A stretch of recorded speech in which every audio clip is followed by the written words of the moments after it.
On a changé de Airbnb et je sais pas comment dire, mais le lit est immense.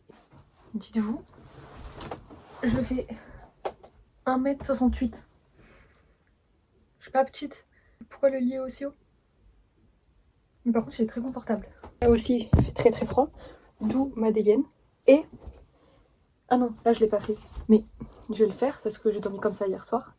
Déjà, on dort avec 2 couettes parce qu'on n'a pas le droit de mettre le chauffage. Hier, on l'a mis avant de partir pour que notre chambre reste chaude parce que quand on est arrivé, il faisait 10 degrés. Quand on est rentré, on s'est fait engueuler par la dame parce qu'on avait mis le chauffage. Enfin, madame, il faisait 10 degrés. Voilà, ma dégaine. Depuis qu'on dort ici, c'est-à-dire depuis hier soir, mais c'est quand même une sacrée dégaine. C'est des chaussettes que ma maman m'a offert pour partir. Pilou pilou à l'intérieur, elles sont tellement chaudes. Et je remets mon pantalon pour être sûre qu'aucun air ne passe. Voilà.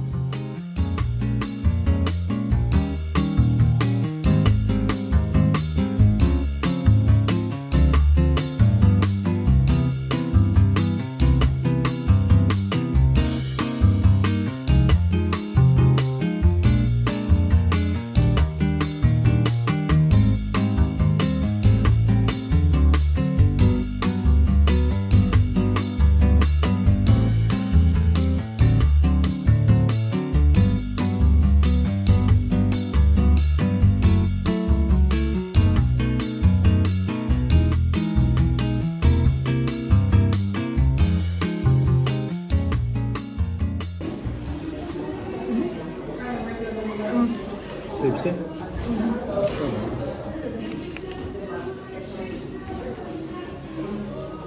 Mais c'est... On s'arrache.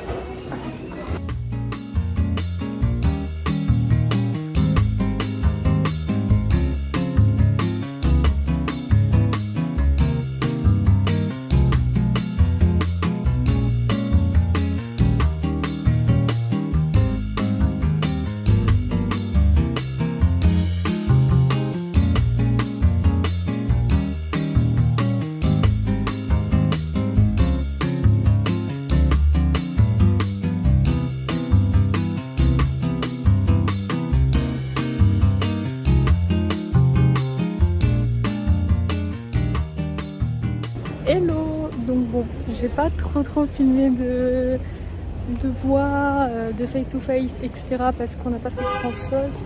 J'avoue que là on pense de plus en plus à rentrer en France parce que niveau trouver un taf, moi dans mon domaine c'est assez galère. Pour trouver un appart c'est encore pire. Du coup bon c'est un peu compliqué.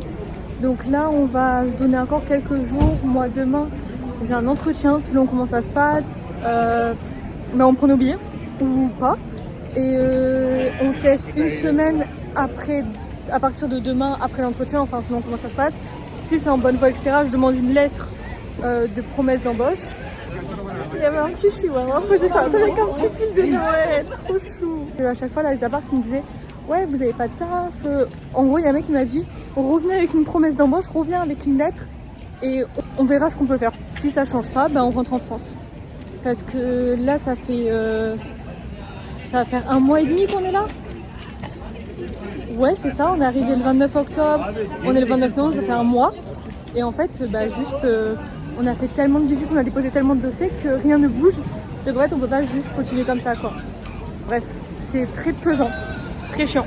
Surtout qu'en plus c'est dommage parce qu'on aime bien la ville et tout, mais en fait là le seul truc qu'on a en tête c'est en mode on rentre qu'en France, comment on rentre, on prend le bateau, on prend l'avion. Donc bon. Bref, sinon, note plus positive. Là, je suis dehors, je vais aller voir un truc un peu touristique. Je vous montrerai. Ah, c'est trop mignon, je vais faire une vidéo. Vraiment, les décos de Noël dans les pays anglophones, que ce soit en Irlande, en Angleterre, c'est trop mignon. J'ai jamais fait l'Écosse, donc je saurais pas vous dire, mais Londres, j'ai jamais fait en hiver, mais ça a l'air très beau. Là, du bien, c'est très mignon. Même l'Irlande en général, parce qu'on a fait Cork et Cork, c'était trop mignon aussi. Du coup là je suis dehors, ce soir j'allais au marché de Noël, mais du coup il n'y a pas le lien parce que le lien était grave patraque. Donc là il est rentré il y a je pense 20 minutes, il m'a quitté il y a 20 minutes. Donc voilà, on a changé de Airbnb à mon plus grand désarroi et du coup ce soir avec la meuf qu'on a rencontrée dans l'Airbnb précédent qui est du Luxembourg, donc on parle français quoi. Mais le Airbnb où on est actuellement, c'est la misère. Genre, on arrive le premier jour, la meuf elle nous engueule parce qu'on a mis le chauffage. Enfin, ma belle, on est arrivé, il faisait 10 degrés. Ouais, je mets le chauffage. Et j'ai gardé mon foulard en laine autour du cou tout le long où j'étais là-bas. J'avais 2 couches et j'avais encore froid. Je fais pas des Airbnb si je sais pas leur mettre le chauffage. Mais du coup, bref, cette nana, elle vit là. Elle vit dans le Airbnb. C'est dégueulasse en fait. Les fenêtres elles sont moisies, mais comme je pense toutes les fenêtres en Irlande, parce que l'isolation est merdique. À la cuisine, on est en mode vas-y, on mange pas dedans parce qu'elle nous dégoûte. Vraiment, ça me dégoûte. La salle de bain, et j'ai failli vomir déjà parce qu'elle avait laissé son gratte-langue à la vue de tous. Et la salle de bain, je pense qu'elle a pas lavé la baignoire depuis 1 an. Genre, vous savez, ça me dégoûte ces trucs-là. Elle a mis les tapis antidérapants là dans les baignoires, mais ça me dégoûte. Genre, je trouve que c'est tellement sale, c'est vraiment, ça me dégue. Là, on a réservé jusqu'à la semaine prochaine. On va pas réserver parce qu'elle me dit ouais, mais je suis la moins chère de Dublin, etc. Donc c'est normal pour le chauffage. Ouais, mais en fait, je préfère payer un peu plus cher avant de remettre du chauffage, quoi. Franchement, ça me dégoûte. Je me sens pas du tout à l'aise dans ce Airbnb de merde. La meuf est vraiment pas sympa. Elle me fait vraiment peur. J'ai l'impression que quand j'ai embrouillé avec elle, je me suis dit viens, on arrête parce que là, elle va nous jeter un sort. Et elle est là, elle chante le matin, elle chante.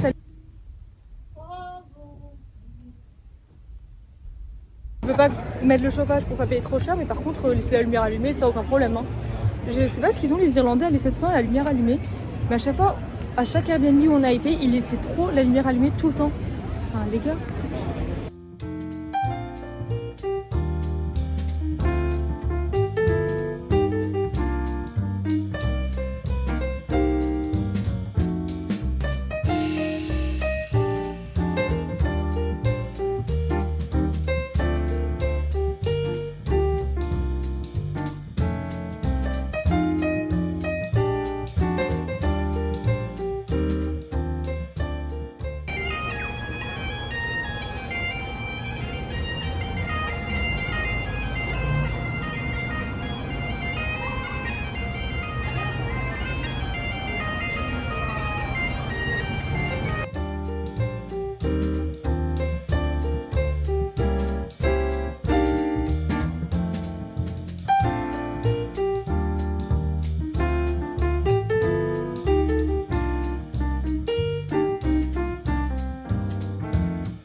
Il est bientôt minuit, on est samedi soir, un peu la nana folle qui sort quoi.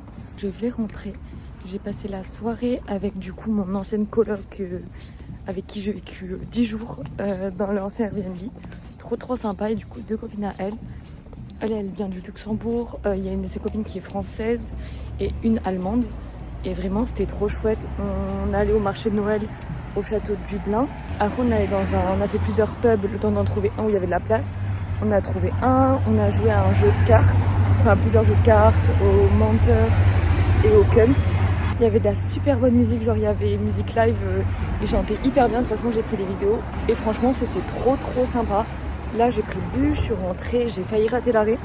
Le bus était plein à craquer. Et du coup, là, je rentre.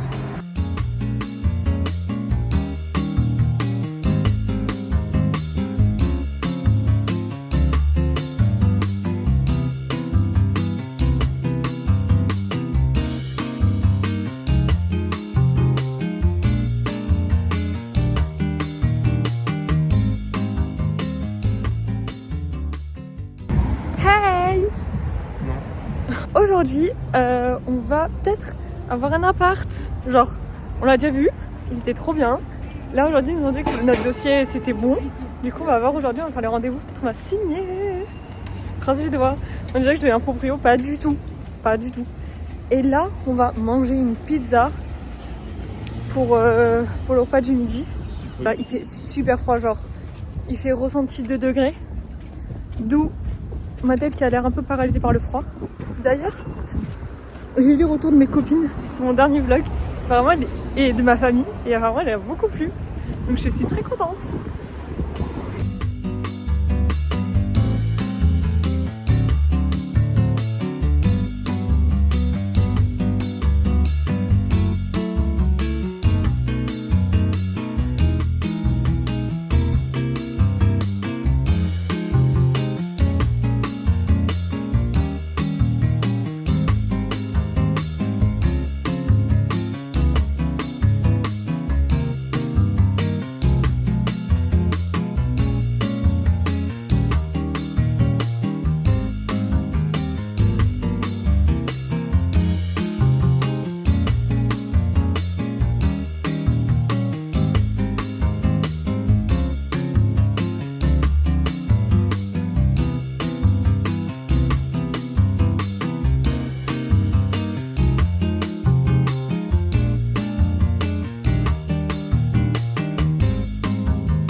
Il y a du rat sur le drapeau de l'Europe, enculé. Tu mettras la vidéo, j'espère, dans ton vlog, hein.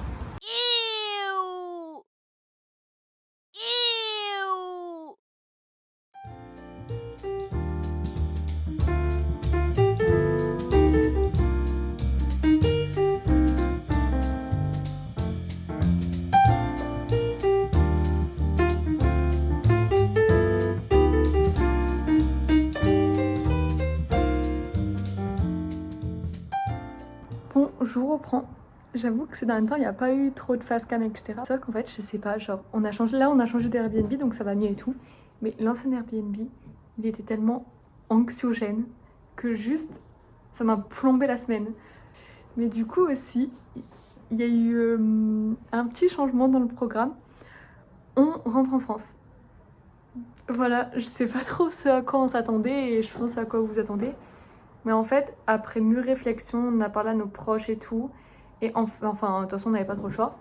En gros, moi, j'ai passé un entretien pour travailler chez Mage, chez Brown Thomas.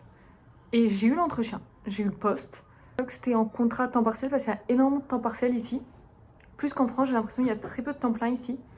En même temps, leur temps plein, c'est entre 37 heures et 39 heures. Donc c'est vraiment des lourds horaires. Moi, c'est ce que je voulais. Ça me dérange pas et tout, mais du coup, je pense qu'ils en ont moins dispo. Et sauf que moi, 24 heures, j'ai pas de quoi assumer un loyer. Parce que c'est très très très très cher à Dublin. Genre là, les apparts qu'on avait visités, dans le vlog dernier, il y en avait qui étaient beaux, c'était 1009 ou 1008. À rajouter 100 € avec l'électricité. Donc c'est hors de prix. Moi, j'avais une promesse d'embauche. On l'a fournie par... En fait, on n'avait plus qu'un dernier... Enfin, en gros, pour travailler, on a besoin d'un PPS number parce que ça nous... Enfin, on n'a pas vraiment... Ça dépend. Des fois, on en a besoin pour travailler. Par exemple, Lilian en a besoin absolument. Parce que la plupart dans les restaurations, ils ne prennent pas son PPS number. Et en fait, le PPS number, c'est un personnel... Je sais plus quoi. Mais en gros, c'est comme un numéro d'authentification. Comme un peu le numéro de sécurité sociale. Donc en fait, pour travailler, tu es obligé d'en avoir un. Mais si tu l'as pas, tu peux quand même travailler dans certains domaines. Mais on te retire à peu près 40% de ton salaire. Et on te le rend quand tu as ton numéro, apparemment. Mais bon, 40%, si le SMIC ici est à 1008, mais si tu es en temps partiel, bref, c'est infaisable. Enfin, il faut qu'on trouve absolument un appartement parce qu'en fait, pour le PPS number, il faut que tu aies un logement permanent. Donc ça veut dire que tu peux pas mettre une adresse d'un endroit où tu vis pas. Tu peux pas mettre celui d'un de tes potes si tu vis pas là-bas parce que si tu te fais choper, bah, c'est la merde. Faut pas que tu mettes non plus une adresse de Airbnb parce qu'il faut que ce soit vraiment un numéro, enfin une adresse qui est quand même permanente. On avait 2 espoirs d'appartement. Il y en avait un, c'était à moitié une arnaque. On avait une visite chez des gens. Déjà, je me suis complètement trompée, j'arrivais plus à retrouver l'annonce. Du coup, je me souvenais plus du prix du loyer. J'étais persuadée que c'était 1461 €. Très cher. Mais comparé au marché, c'était pas très cher. Et en fait, l'info, on va aller voir et tout. Et déjà, c'était hyper bizarre, ils ont redit de venir et tout. Donc moi, je m'attendais pour qu'en gros, on fasse un contrat. Moi, j'attendais à ce qu'il y ait le proprio. Il n'y avait que eux deux. Genre, c'était un couple. Du coup, on y va et tout. Et ils nous disent, ouais, du coup, l'appartement est à 1008. C'est cher, 1008. Donc, l'appartement n'était pas très très grand. Genre, vraiment, pour 1008, si on a vraiment la vision de 1008 en France, c'était hors de prix. Hors de prix. Mais en Irlande, c'est les prix, c'est ça qui est malheureux. On parle avec eux, ils nous disent ouais jeudi, donc aujourd'hui vous pouvez avoir les clés, nanani nana. Moi je lui dis par contre le contrat quoi. Enfin, moi mon père m'a toujours dit pas de contrat, pas d'appart, pas de contrat, pas de boulot. Genre tu fais pas, tu donnes pas d'argent ou tu bosses pas tant que t'as pas un contrat. Et en vrai c'est hyper important et c'est vrai quoi. Et du coup il nous dit en fait il y a des trucs qui se refont beaucoup apparemment ici, c'est le fait que quand tu quittes avant un an, en fait en France, la législation est grave bénéfique pour le locataire, mais genre limite trop. Mais en Irlande, c'est pas du tout le cas. Le proprio, il veut que le locataire dégage dans une semaine. Le locataire, il dégage dans une semaine, hein. Franchement, c'est pas leur dos. Il n'y a pas de législation qui encadre ça ni rien. Il y a beaucoup de reprises de bail. Donc par exemple, tu restes un an, et enfin l'appartement a une durée de 1 an. Si tu pars avant, tu perds ta caution. Alors j'ai vraiment dit n'importe quoi. Le truc, c'est que si toi, ton contrat c'est 1 an et que tu veux partir avant, il faut que tu trouves quelqu'un qui va reprendre ton bail et du coup il te verse à toi la caution. Comme ça, toi tu la perds pas. Mais il faudra que tu refasses la même chose, toi, quand tu voudras quitter l'appart, si c'est avant 1 an. En gros, ça faisait 1006 à verser par personne. Du coup, nous, on a un peu bégayé parce que ça fait cher. Et en fait, c'était ça sans contrat. Parce qu'il m'a dit, tant que vous n'avez pas de PPS number, le contrat peut pas être fait. Sauf que j'ai besoin d'une adresse pour faire un PPS number. Il nous a dit, vas-y, pas de souci et tout. Mais tu sens un peu le bourbier. Donc, c'est dit, vas-y, non. On va s'abstenir de ça. Surtout que, ça aurait été la turbo-bête, quoi, si on se retrouvait sans rien. Surtout qu'ils comptaient nous donner une seule clé, puis après nous en redonner une. Je sais pas, bref. Bourbier. Ils nous ont dit, ouais, c'est parce qu'on vous aime vraiment bien, etc. On vous a fait passer avant, on sent que vous êtes dans la merde, etc. Arrête de mentir. Surtout qu'en plus, c'est vraiment, il est locataire, il est pas propriétaire, c'est pas lui de faire le choix, bref. Après, on avait un autre plan, c'était avec Abigail, et en fait, elle est agent immobilière.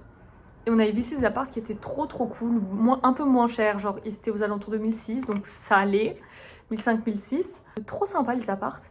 Et du coup, on va les visiter et tout se passe bien, on lui donne notre dossier. En sachant qu'on avait des garants tous les deux. En France, il n'y a pas de souci, t'as des garants, pas de souci. Sauf qu'ici, je pense que tu dois leur donner un organe pour qu'ils acceptent de te filer un appart. On donne tous nos documents. Elle me dit, ouais, il me faut une promesse d'embauche.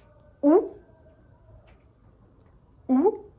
vous payez en amont plusieurs mois de loyer. Donc, c'est-à-dire la caution, ça fait 1 mois de loyer, ça fait le prix d'un loyer, plus le premier mois de loyer, mais qui sera un peu réduit vu qu'on n'aménageait pas le 1er décembre. Et après aussi le loyer de janvier, février, mars. Comme ça, au moins, on est sûr qu'on paye. Bah, tu m'étonnes, frère. 7 000 € à débourser aussi. Du coup, moi, t'es en mode... Non. Alors, faut juste un peu être... Faut pas être une lumière pour comprendre que 7 000 € c'est pas possible à débourser comme ça. On lui donne du coup ma promesse d'embauche et elle dit quoi? Non mais il faut au moins que ce soit 40% du loyer. Le loyer représente moins de 40% du salaire. Le salaire, faut rire. Bah, du coup le salaire ça va être 1004 ou 1002. L'appartement 1006, ça fonctionne pas. Du coup bon, c'est un peu... Et en fait c'était les seules réponses qu'on avait donc vraiment et enfin avec un temps partiel, tu peux rien avoir si t'as qu'un taf. Et sinon, j'ai été appelée par COS pour un 39 heures à Dundrum. C'est dans le sud-sud de Dublin. J'ai pas trop... En fait, il m'a dit, ouais, je vous envoie un mail pour vous donner les... Mais on a déjà pris, juste le soir même de cet appel, la décision qu'on allait rentrer en France. J'ai jamais reçu, en plus, le mail pour m'informer de l'heure, du lieu, etc. Donc bon, on rentre en France... Là, on s'est quand même laissé quelques jours et tout pour profiter parce qu'en fait, depuis qu'on est arrivé à Dublin, on profite pas en fait parce qu'on passe notre journée à être sur Daft, à être sur LinkedIn. En fait, partout on peut postuler. Du coup, c'est sûr qu'on profite pas énormément parce que c'est plus du stress, on se fait pas plaisir, on mange pas très bien parce que du coup, on mange pour pas cher. Du coup, c'est un peu plus pesant. En France, pour les fêtes de Noël, on part le 14. Non, si, on part le 14 de Dublin. Du coup, là, du 5 au 14, on a pris un Airbnb qui est trop bien. Je vous ferai un petit tour après. Il est incroyable. Dans le district 8. Donc, un quartier où on vivait avec le premier Airbnb qui est très très sympa. Le 14, on va prendre le train de Dublin à Rosslare. Là, c'est là que les aventures commencent. À Rosslare. C'est là que ça devient drôle. On fait une nuit là-bas. Le lendemain, on prend le ferry. On arrive à Cherbourg. On fait une nuit à Cherbourg. Puis après, on prend le train pour aller à Brest. On part le 14 de Dublin, on arrive le 17 à Brest. Enfin, on y va à pied, on fait quoi là? Vraiment, c'est... J'ai l'impression que j'y vais à la nage à Brest. Il n'y a plus le ferry qui fait Cork-Roscoff. Parce que c'est que en été. En fait, on est un peu déçus, mais on s'est dit... En vrai, on a fait tout ce qu'on pouvait, parce que franchement, c'est... En fait, je comprends pas comment c'est autant compliqué. On pense vraiment qu'en fait, il faut que tu te fasses muter si tu veux... vivre ici. Parce que franchement, c'est cata. C'est catastrophique. Au moins, on va pouvoir profiter de nos derniers moments ici. Et voilà. Profiter juste en étant un peu en vacances, quoi. Du coup, j'ai acheté des chaussettes en pilou-pilou chez Primark. Comme si j'en avais pas assez. Mais là, c'est pour mes cheveux, donc c'est différent. Je vais essayer de faire la technique du brushing parce que j'ai vu une meuf le faire sur cheveux courts. On va séparer en 3.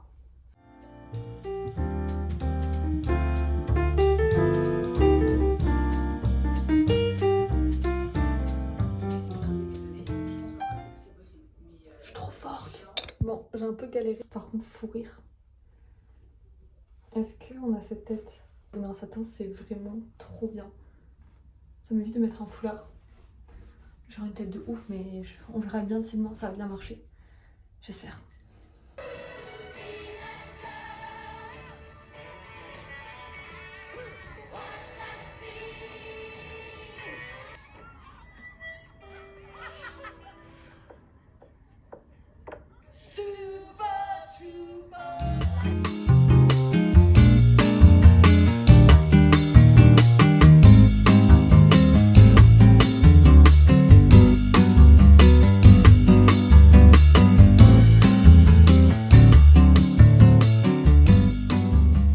Non, c'est affreux. C'est quoi? Bah mes cheveux? Ouais, j'ai pas vu. Bah ça, tu perds rien. C'est sympa. Un peu trop Moche? touffu. Non mais il y a un truc à faire peut-être. Mais il y a un problème au niveau de l'avant en fait. On dirait que tu te réveilles mais que t'as quand même eu un brushing.